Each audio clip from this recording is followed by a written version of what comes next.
إلا الله محمد رسول الله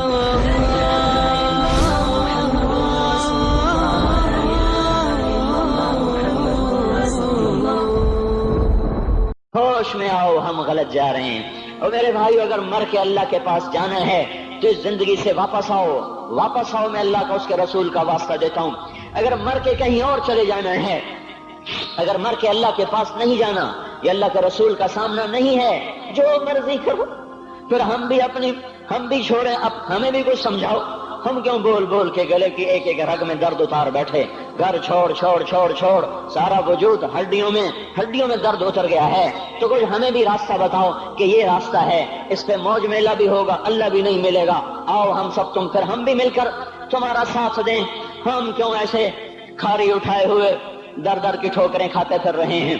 میرے بھائیو، اور اگر ایسا کوئی راستہ نہیں ہے، اور میں بتا رہا ہوں کوئی نہیں ہے، کوئی نہیں ہے، کوئی نہیں ہے، میرے پاس کوئی مضمون نہیں بیان کرنے کو۔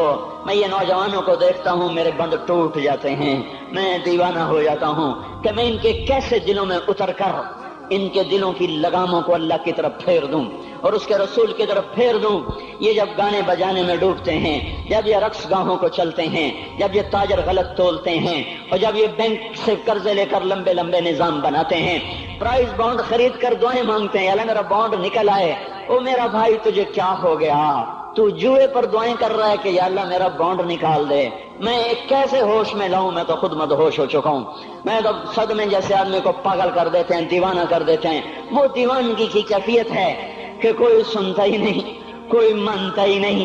4 دن کے تھوڑی دیر کے لیے ہائے ہائے کرتے ہیں، پھر وہی ڈگر، وہی راہیں، وہی غفلت، وہی صبحیں، وہی شامیں۔ کہاں سے کوئی آئے گا؟ کون سی آواز آئے گی؟ کوئی قیامت کے کڑکا کو سننا چاہتے ہو؟ کیا آسمان کے دھماکے سن کے توبہ کرنا چاہتے ہو؟ کیا آسمان کی بجلیوں کو کوندتا دیکھ کر پھر توبہ کرو گے؟ یا زمین کے کلیجے کو پھٹتا دیکھ کر پھر توبہ کرو گے؟ یا سمندر کی بفری موجوں کو چڑھتا دیکھ کر پھر توبہ کرو گے؟ یا ہواؤں کے جھکڑ بگولوں کو دیکھ کر پھر توبہ کرو گے؟ نہیں نہیں، پھر توبہ کا وقت نکل جاتا ہے۔ ابھی وقت ہے، ابھی ہم لوٹ آئیں، آ جائیں۔ قبروں کی وہ سیدگی یاد کرو، قبروں کے اندھیرے یاد کرو۔ پتہ نہیں ہمیں ہمارا کب اٹھیں گے؟ دن، گھڑی، گھنٹے، منٹ، سیکنڈ تک طے ہیں، صبح و شام کے گھڑی گھنٹے طے ہیں۔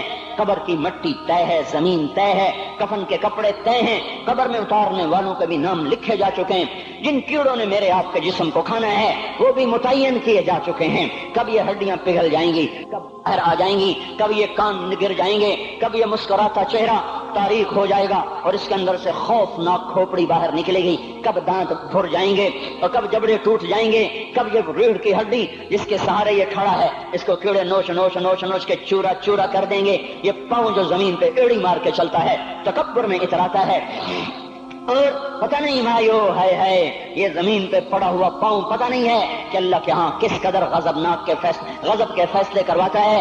ہاں ایک دن آئے گا، یہ ایڑیوں کو کیڑا کھائے گا، کہے گا اب ایڑی مار کے دکھا، اب ایڑی مار کے دکھا۔ سارا وجود مٹی ہو جائے گا، قبر کی گرمی پگھلا دے گی، پھر زمین کو غصہ آئے گا، وہ کہے گی میں نے کروٹ بدلنی ہے، پھر وہ کروٹ بدلے گی، پھر وہ اندر کی مٹی باہر پھینک دے گی، باہر کی اندر لے جائے گی۔ پھر یہ مولانا صاحب، یہ حضرت صاحب، یہ ڈاکٹر صاحب، یہ جنرل صاحب، یہ بیگم صاحب، یہ امیرن صاحبہ، یہ غریبن صاحبہ، یہ امیر و امیرن، یہ غریب و غریبن، یہ نواب و بیگم، یہ شاہ و شہزادی، یہ ملک و ملکہ، یہ ادنا و اعلیٰ، یہ مہتر و کہتر، یہ اول و آخر، یہ حسین و صورت، یہ مالدار فقیر، یہ بوڑھا یہ جوان، یہ بچہ یہ معصوم۔ آج آؤ، آج ان کا چورا چورا زمین کے اوپر آیا، ہوا کا جھونکا آیا اور اس نے یوں بکھیر دیا اور ہواؤں پر ہوائیں چلی، بگولوں پہ بگولے چلے، میرے ذرات بکھرنا شروع ہوئے، ایک ایک ذرہ جدا ہوا، پتہ نہیں کہاں کہاں کہاں جا کے یہ جسم کی خاک گرے گی۔ او میرے بھائیو، جس وجود کا یہ انجام ہو، ہم اس کو اللہ کی نافرمانی پہ چلا دیں تو ہم سے بڑا نادان کون ہوگا؟ ہم سے بڑا گھاٹے والا کون ہوگا؟ خسارے والا کون ہوگا؟